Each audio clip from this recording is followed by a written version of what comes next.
do bi-monthly, which is really helpful, especially during these times when we can't meet in person.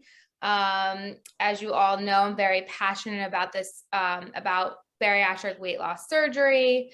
And I'm always here to help everybody. So this is just another opportunity to help you all, just especially because we can't meet in a conference room anymore. So that is my introduction. Great. Thank you, Ashley. Yes. All right, everybody. So let me go ahead and just adjust our spotlight here so you guys can, so everyone here can see the cutting boards. And yeah. All right. And I'm just going to say one more thing. Anything you guys have questions about, just type to us in the chat. Anything you have questions for Emilie, just if this is your first time joining, type in the chat here and I can answer. If I don't know the answer more on a cooking realm, I'll unmute and ask Emilie. So that's, the best way to ask us during this class. Yeah, thanks, Ashley. Yeah, so put your questions in the chat box and Ashley will read them to me if needed. So welcome to the Teaching Kitchen, everybody. If I'm meeting you for the first time, my name is Emilie, chef and coordinator here at New York-Presbyterian, Hudson Valley Hospital. I always have to take a breath after that introduction. So we're going to be talking a little bit about managing side effects today. We're going to be making 3 recipes, a stuffed spaghetti squash. What else are we making? Oh, wild salmon burgers. And our third are our Carob Cups. And I'm using Carob today because one of the side effects that we're going to be talking about a little bit is heartburn and Gerd. So you have some information in your packet. If you didn't get your packet, I will send it to everybody after class as well. So don't worry, you don't have to furiously take notes. You're going to have all the information you need from this packet in your inbox after class as well, if you didn't already get it. So heartburn and Gerd. So heartburn and Gerd are used interchangeably. That's one of the common side effects of treatment. And so we're going to talk a little bit about that, but I want to start off with the recipes. So we chose recipes that are heartburn friendly. Hard to say that. So, a lot of stuffed spaghetti squash recipes have tomato sauce, for example, which can cause a little bit of that reflux and that heartburn. So this is a tomato-free stuffed spaghetti squash. It's really, really yummy. The wild salmon burgers, a really simple recipe, doesn't trigger, no trigger foods in that. And then the carob is replacing chocolate, which can be a trigger food for people. So many people love chocolate, but it has that is, acid kind of heartburn reaction. So this is a recipe that you can make to enjoy something sweet. And it's also high in protein because it contains almond butter, which is another focus of our class. So with that, I want to go ahead and just jump right into the recipes, starting with the spaghetti squash. I've already completed the very first step, which was to microwave it for 10 minutes. And now I let it cool a bit so that it would be easier to hold. So you just want to get a big bowl and go ahead and scrape. After microwaving it for 10 minutes, you can see it just, all of the spaghetti squash. It's called spaghetti squash because it looks like spaghetti. And so I sometimes get the question, could I use a different squash for this recipe? You can, but it wouldn't be spaghetti. It wouldn't be the same thing. So the spaghetti squash is really replacing the really, high carb noodles that we're all used to. But look at this, it looks like spaghetti. And the cool thing is when you cut it in half and you scoop the seeds out and you place it face down on a plate, in 10 minutes, you've got a cooked veg. So it's really, really easy to use. It's sometimes a little bit hard to cut through. So you can, poke a few holes in it and put it in the microwave for a minute or so, and then see if you can cut through it. Sometimes that helps. So I'm just scraping this out. Notice that I'm using a fork and not a spoon. That helps to kind of create more of this strand-like texture instead of scooping it out and then you get chunks. So I highly recommend. Everybody has a fork, hopefully, and that's as simple as that. Okay, so that's the first step. Next step is going to be to add some chicken. This chicken has already been cooked. I actually cooked it in our class yesterday. So you just want to do some kind of cooked chicken. If you've got, leftover rotisserie chicken is a great option. Maybe you have a couple of chicken breasts you want to just do a quick cook on the pan with. you know, and this is a great recipe because it just uses any kind of like leftover chicken, will work well. So Ashley, does anyone have any questions yet? Do you want to talk a little bit about heartburn and reflux while I'm chopping this up and grating the mozzarella cheese, which will be my next step? Sure. So no questions so far, but acid reflux, you know, can be a common symptom prior and after your surgery, especially for the first month, you know, when you're very inflamed after surgery. So it's really great if you do make any of this in puree form or have anything that you want to add, like especially tomato sauce can be very acidic. So making sure, you know, that you are on a medication at first for that for the first month, but afterwards it's all about really, you know, what you're putting in your body that would cause acid. So that's why we're doing a lot of these recipes to really help you out on deciding, you know, what you could and could not eat. With this surgery, it's really important not to have a lot of acidic food because you don't want that burning feeling, and you know, you obviously don't want to vomit, which can be another symptom with acid reflux. So really important with that. Someone did just ask what week can we eat these recipes? So these recipes can be when you start your regular solid food, which will be after month 1 when your surgeon moves you to regular solid food. Thanks, Ashley. Mm-hmm. So I just grated up the fresh mozzarella cheese. You could use, you know, already grated mozzarella cheese if you like. I like the fresh stuff, but you don't have to. And let's see here. We're going to add some pesto. So this is about half a cup. This is homemade pesto, but you can, you know, use store-bought pesto as well. And this is going to be kind of our sauce. It's going to make everything a little green, but it's going to give it a really, really good flavor. I feel like pesto is such a good like kitchen cheat because you can put it on practically any dish and it makes it taste amazing. So I'm adding in that pesto, mixing everything together really, really well. We're going to add some cottage cheese for more protein in this dish. So we've got the chicken, which is a great source of protein. We've got mozzarella, another good source of protein. And now I'm adding cottage cheese. So we're getting triple protein in this one. Any other questions, Ashley? I think I just saw something pop up there. No questions, but someone already said that they made this dish recently. Oh that's awesome. Yep, but instead of using chicken, they use shrimp, which is a great idea if you love seafood as much as I do. Adding she said it was delicious.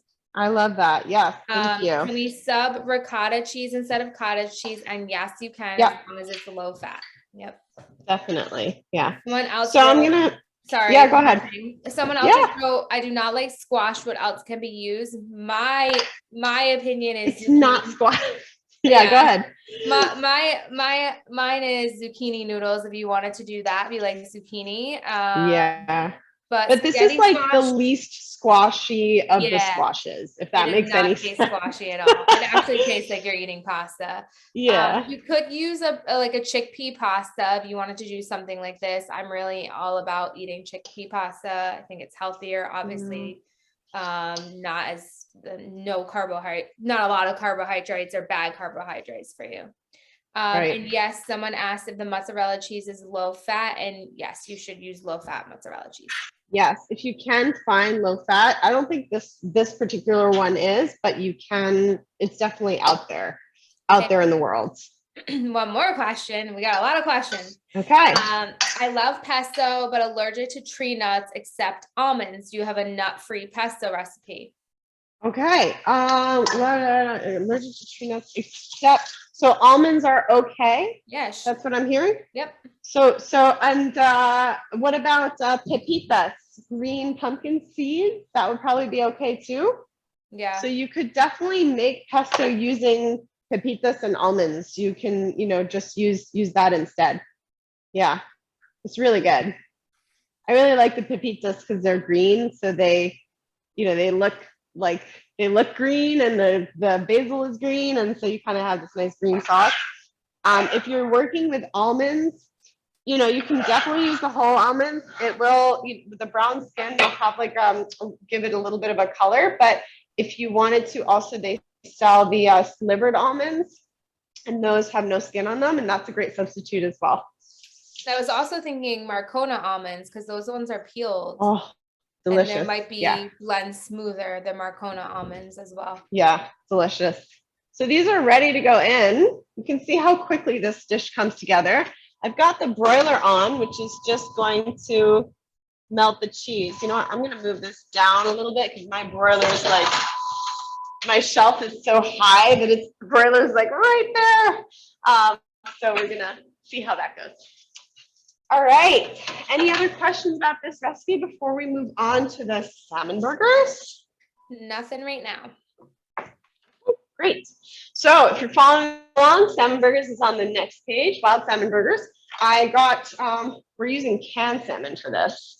And I love this recipe because of how easy it is to use canned fish, because you can just keep it in your pantry. Don't have to worry about, oh, I just got fresh fish. It's been 2 days. I have to eat it, but I'm going out tonight, or whatever the situation is. I mean, this is, let's see if there's, I don't see an expiration on this here. Best if used by July 12th, 2023. So you're good for a little while. So it's a nice advantage to having the canned fish. So I have 3 cans here that I opened up, and you can see I'm just straining them of any canned juices. Don't want that in there. Okay. And you could probably make this with tuna as well. I've never tried, but I imagine that that would be really good. What happened to my fork? I don't know where it went. I do have one question, Emily, about the squash. How long will the squash last in the fridge after making it? After making this, you know, it has cooked chicken and cheese in it. So I usually say up to 5 days. And I also, thank you for reminding me, I also wanted to edit one thing on this, on the recipe. I wrote in step 6, divide the filling among the 4 halves. There aren't 4 halves, there are 2 halves. Okay.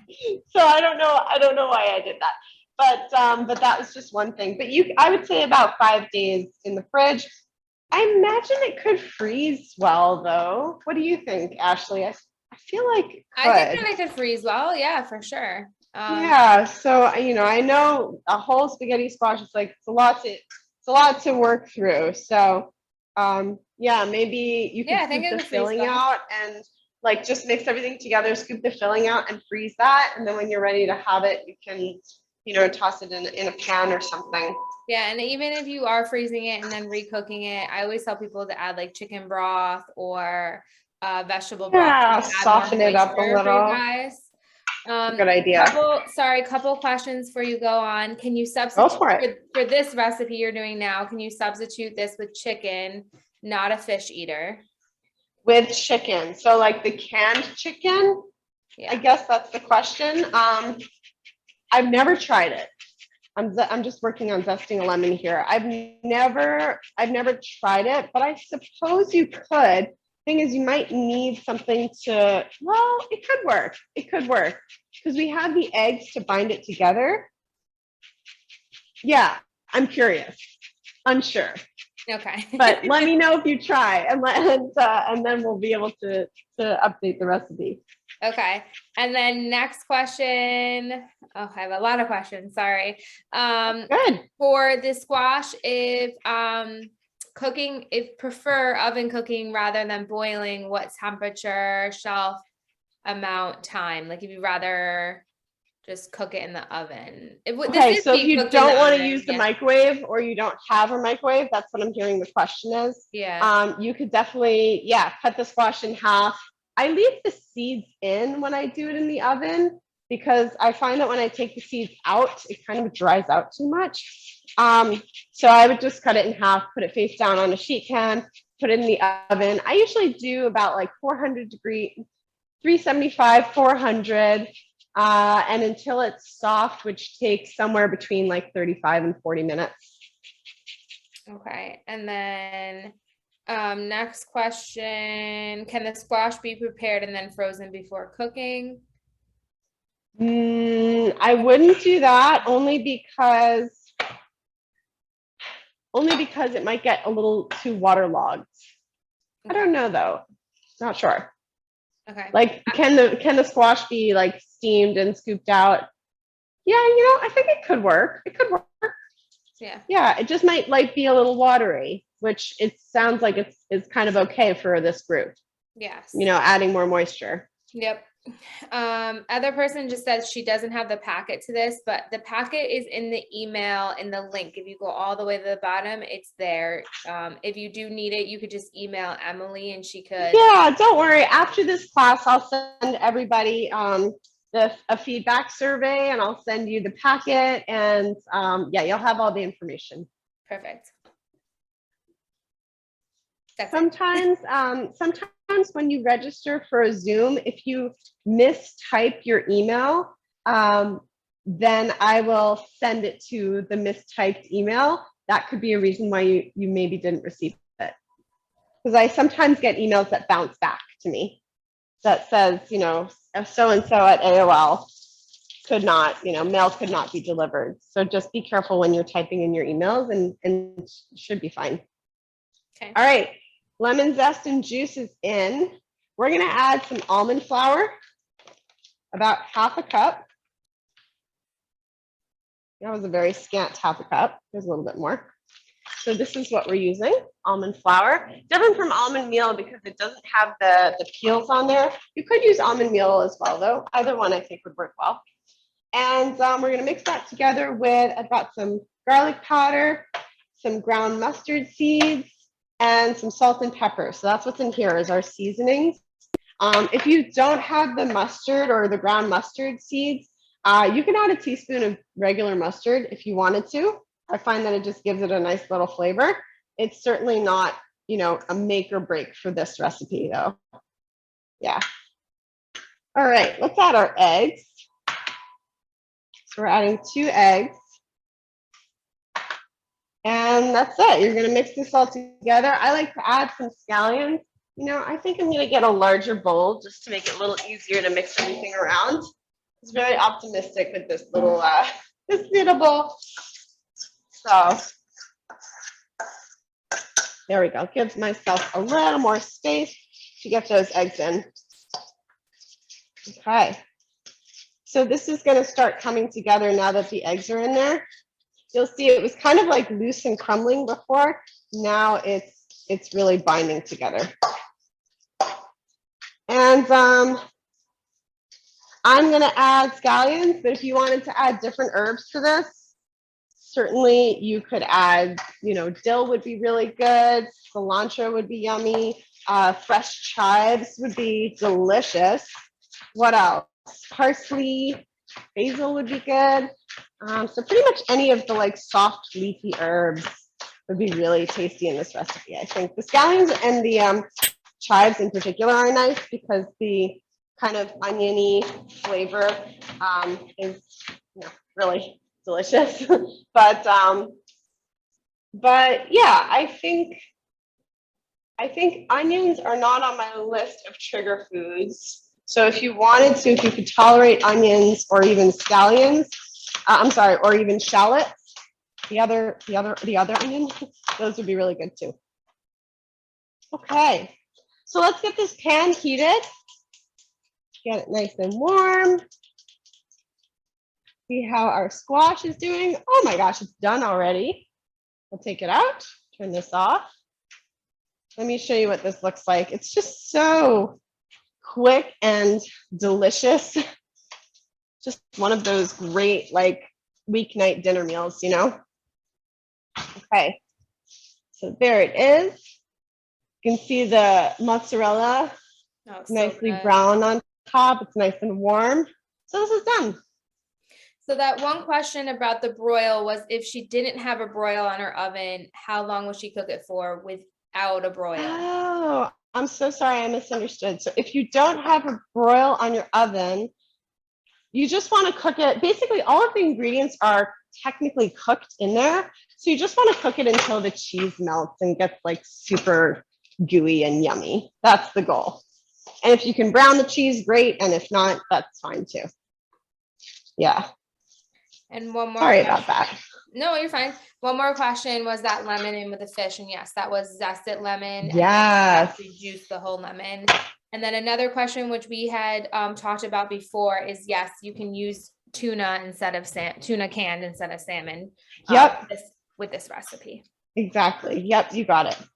So I have a little bit of avocado oil here. You can use that to cook these, or a little olive oil is fine too. You don't need much, just enough to kind of cover the bottom of the pan. And then you're going to cook it like a pancake almost. It's like a, very simple. We'll make patties, and 3 cans should make, I think, did I write down how many? Serves 4. Can't remember how many. I think it makes like 5 or 6 patties. But yeah, this is the fun part. You get to take your hands and make like a fish ball. Our poor participant who doesn't like fish, this is like their worst nightmare. I'm sorry. All right. So there you go. You just make everything. I make everything kind of the same size, like a tennis ball size almost. Make little patty shapes out of it. And you're done. Any other questions? Such good questions today, everyone. Thank you. I think we learn a lot from each other. We got a lot of questions as well from a participant via email. So if that participant wants to ask their questions now, that would be appropriate timing if you wanted to. Yeah. Ashley, anything else? Any questions that you guys have, even if it's not about these recipes, just ask me in the chat because I can answer you guys that way. Someone just said, are raw onions trigger foods for acid reflux? They're on the list, she thinks. So raw, yeah, I think it depends on the person. Some people have, I think onions are kind of in that middle way. Some people have reactions, some people are fine with them. Yeah. What do you think, Ashley? I think more raw onions are a reaction to like cooked, because cooked, I think you're cooking an enzyme that causes a lot of acid reflux. That could be. So might not want to add raw onions, but scallions, even shallots aren't as acidic. So using that instead. So on my list of common sugar foods here in the packet, I have alcohol, caffeine, chocolate, which is a huge bummer to me. That's why I'm bringing in these carob things, and then citrus fruits, citrus products. So if you want to omit lemon, if that's too much, if that's like, or maybe lemon zest is okay, but lemon juice, you can make that, definitely make that adjustment. Fatty and fried foods, peppermint, spicy foods, tomato and tomato-based products. That's what I have on my list here. All right. So let's get these cooking. They should cook on both sides. Get a little sizzle under them. Someone wrote, you made this look so easy. Aw, thanks. Well, I did have some time to prepare and put all the ingredients together and put them on a tray. And then, you just, when you've got your preparation set, it makes the whole thing, much, much easier. Yeah. Kitchen hacks. All right. So while that's cooking, let's do our final recipe here, which is the Carob Cups. This is really easy. Everything just goes right into the saucepan. So if you see here, I've got my little mise en place for that. Oh, it's heavy. So here it is. And we're mixing coconut oil, almond butter. And if you're allergic to nuts, you could use sunflower seed butter, or it sounded like the person that's allergic to nuts can have almonds. So we're good there. We're going to add, this is coconut oil, about a 1/4 cup is going in. This is, we've got Halloween coming up. This is a good, like, homemade Halloween candy. I didn't even think about that. We'll do about a 1/4 cup of the almond butter. Okay. And then the carob and a little bit of maple syrup. So with our carob, It's also a 1/4 cup. And I'm just going to heat this gently over a low heat so it has time to kind of melt everything together. Oops, that's too low. It's off. Okay, there it is.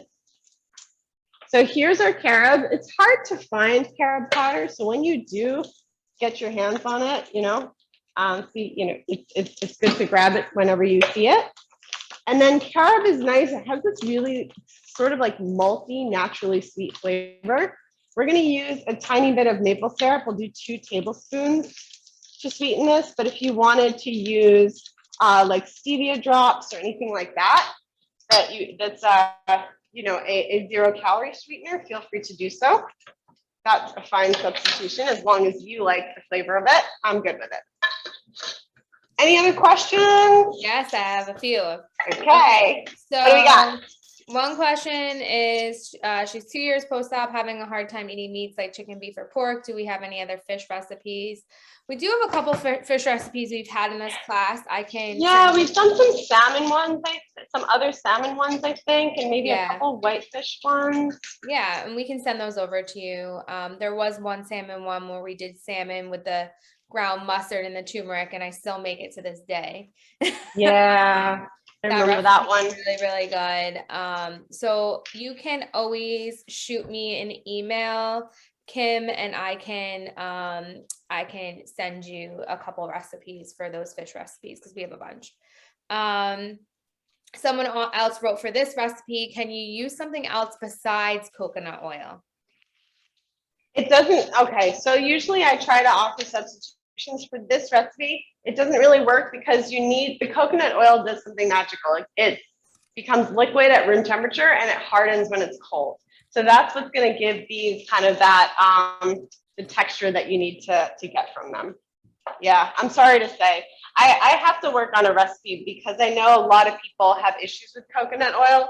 So it's definitely something to develop at some point. I know I couldn't think of anything. I love coconut, but a lot of people just melts so well, and then it solidifies in the fridge, and you get this really great texture. And yeah, it's tough. It has a really good flavor if you like coconut or that. I actually put mine on sweet potatoes, and yum. It's really good. And so I just want to show everybody what this is looking like here. You're gonna think, oh my God, did I do something wrong? It's like, what's wrong with the texture? And it's like kind of like glippy and all that. This is what it's supposed to look like. It doesn't look very appetizing, but it will when we put it in these cute little cups. So I'm gonna do like three cups. You can of course do, make double the recipe and make more. This is a regular standard muffin tin. But if you have, the little mini ones, those are really cute. That works well. Yeah. So the point is you want to get them into some cute little shape, and then you're going to put them in the freezer. I like to kind of tap them down a bit. Sometimes when I tap them down, though, the cups like slide out. So you have to pay attention to that. All right. So there they are. We're going to put them in the fridge or freezer and get them to, hopefully they'll harden up in time so you can see what they're like when they're done. All right, let's flip our salmon burgers. They smell really good. I'm cooking them over like a medium-high heat just so that they brown nicely on both sides. And I suppose you could freeze these too. You could probably, I think you could probably freeze these too. Let them cool down first after cooking them. And then when you want something quick, you can grab these from the freezer, nice and easy. Yeah, really nice to freeze. I freeze my salmon burgers and then just pull them out. Yeah, not a lot of things make it to the freezer in my house. I think we eat a lot. We don't usually have a lot of leftovers. We eat them all. Yeah. So I have one question, and I can answer. I have 2 questions. I can answer one of them. Go ahead. So Rachel asked, "What did you just make?" And that's the carob fudge recipe. She's going to add more things to it in a little bit. I think some toppings on it, but she will. Yeah. So if you want to, at the end, you can chop up some nuts before you put it in the freezer. Chop up some nuts and put them on top. I know that some folks need a smooth texture here, though, so I left it smooth for this class. But you can chop whatever you want, dried fruit, nuts, do a sprinkle of sea salt on top. Yeah, anything at all would be delicious. Awesome.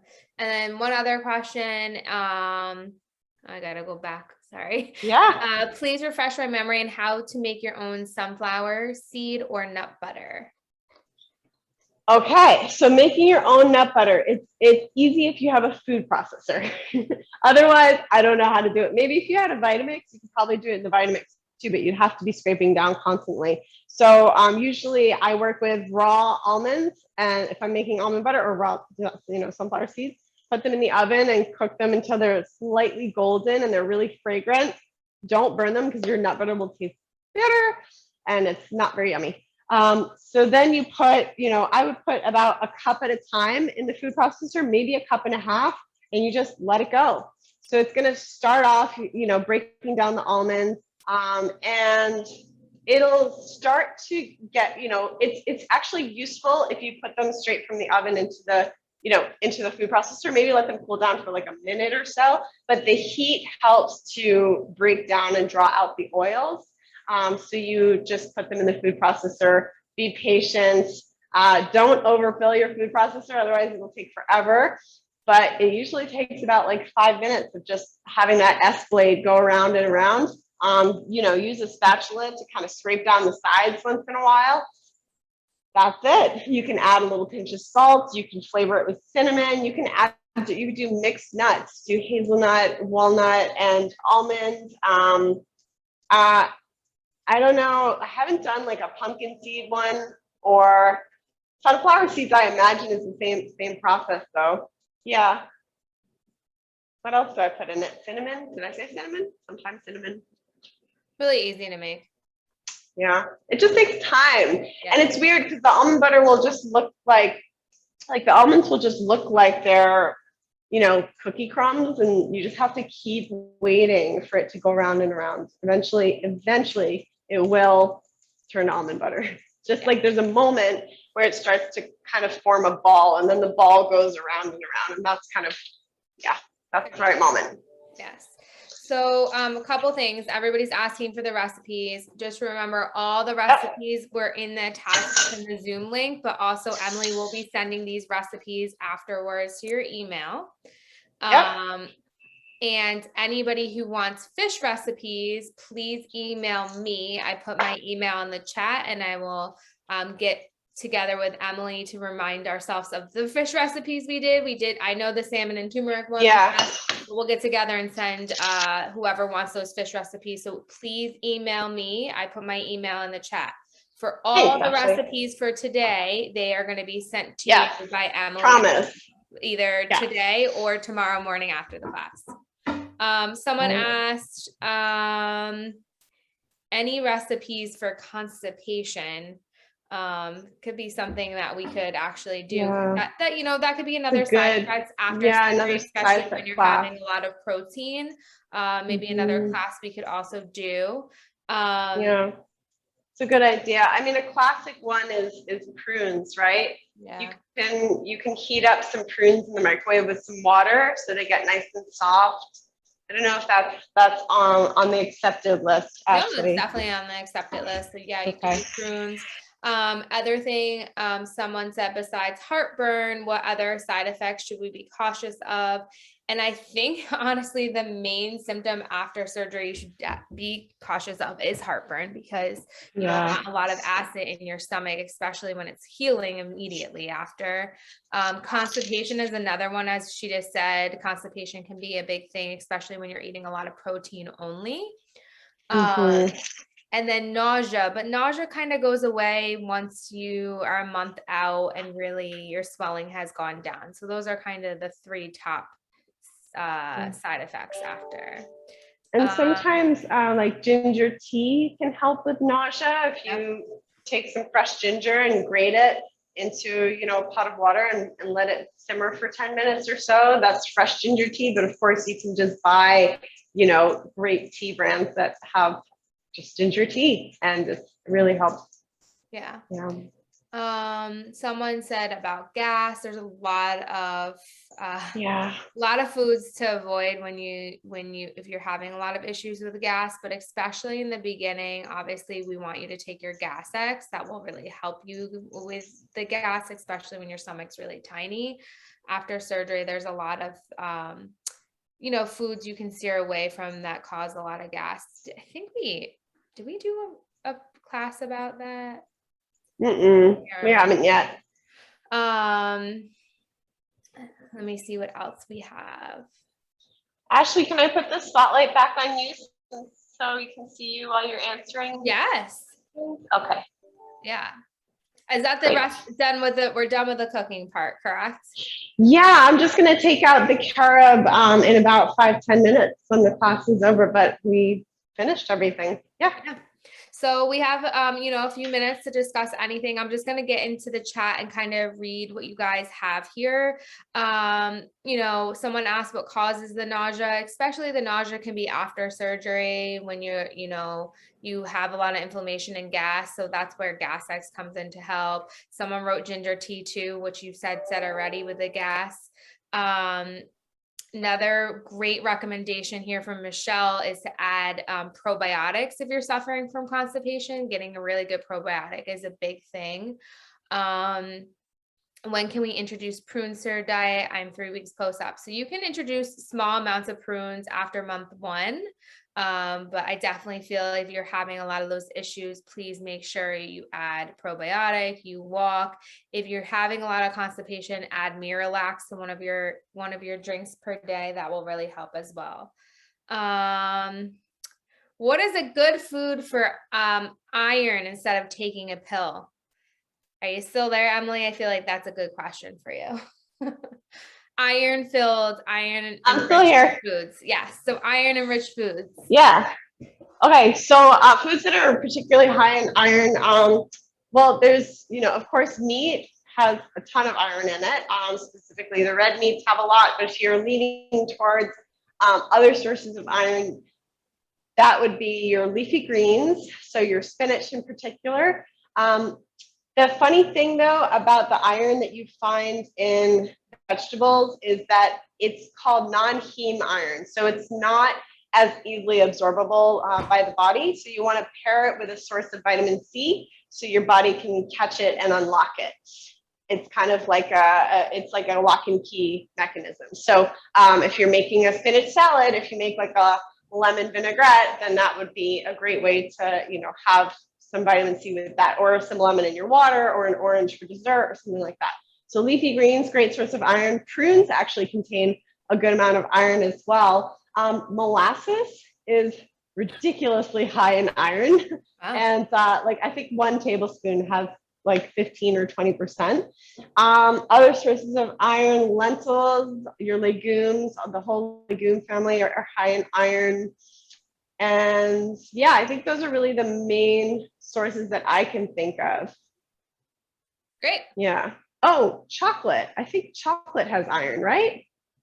Chocolate? I'm pretty sure chocolate does, like dark chocolate. I know it has a lot of magnesium.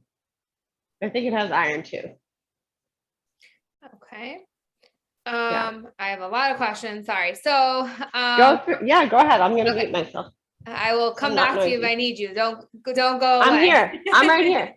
Vitamin patches, has anyone having trouble with iron? So same question. Vitamin patches are great. I recommend Patch MD. They have a bariatric bundle that has a multivitamin and iron patch, all of that. That's what I recommend. For probiotics, Coachorel is a great probiotic, but they do make a probiotic for bariatric surgical patients. I just pulled it up on my phone for you guys. I'm going to try to see if you guys can see it. No, you can't see it. So it's by Bariatric Advantage. It's called Flora Vantage Balance. I will type that in the chat as well. But it is a really, really great probiotic for bariatric patients as well. Because it's specifically made for bariatric surgical patients. So I'm going to add that into the chat right now for you guys. And then I'll get to the rest of okay. So any suggestions of bariatric cookbooks? And I'm going to tell everybody my favorite bariatric cookbook. It's like $12 on Amazon. I'm going to pull it up right now so you guys can see it. It's called Fresh Start Bariatric Cookbook. And they just came out with a new one, but I really like the one. It's $8.79 on $8.79 on Amazon. It's Fresh Start Bariatric Cookbook. It's by Sarah Kent. So that is a great cookbook that I recommend to all of my patients. Another question. Hello, I'm 3 weeks out from surgery. The lethargy is a big issue for me. So lethargy can be a big thing if you're not getting your vitamins in, especially your multivitamin and iron, as we just said, and also not getting enough protein in. So that is an issue. Make sure you're adding protein water to your diet because you really want to get some more protein in there. It will definitely go away. You're only 3 weeks post-op. So as soon as you can get the amount of protein and your vitamins in, that will go away. Someone so if the iron is causing you constipation, then don't take the iron right now until you get your constipation under control, but I would definitely add the probiotic. Keep looking. You can also add probiotic rich foods, right? Like kefir, which is or kefir. I don't. Everybody says it differently. Oh, I have that. Kefir is it's a very it's a dairy product made from usually cow's milk, but now they also make it from other dairy-free ones. There you go. So it's best to get. Sorry, Ashley, I'm going to call you out on this. It's best to get the ones that are unflavored. I like mango.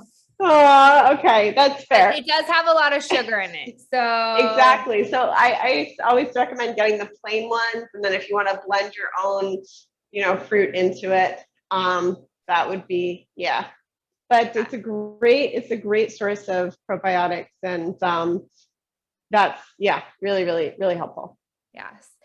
Someone asked, is it okay if I get more than 80 grams of protein each day? If you get more than 80 grams of protein, that is amazing. I want to know what you're doing. Yes. Making sure you also get your hydration in at the same time is really important, but 80 grams of protein is great. In the beginning, we start, women off at 70 grams of protein, trying to strive for that. So if you're getting more than that, that's great. What was the brand? Lifeway, I think. Oh yeah, my brand is Lifeway. I got mine at Tops, actually. It's in the natural food section. They sell it here locally at Stop and Shop and ShopRite too. It's pretty widespread now. But look for the plain varieties. It tastes like yogurt. It's just a little bit runnier and like thinner. And yogurt typically has 6 to 12 strains of different probiotics, and kefir has 12 to 24. It has a lot more a nice variety of strains as well. Someone just asked if Polliner all fruit, which is, I just had to look up what it was. It's jelly. Yeah. So if you are 3 months post-op, you can add jelly to things. You just can't have fruit until 3 months. So that's a big thing. So that answers your question. I don't know where you're at in your surgery process. Any other questions? We have a couple more minutes left. This is great that everybody's putting this amount of questions in. Someone's at a stall, they're 2 months out.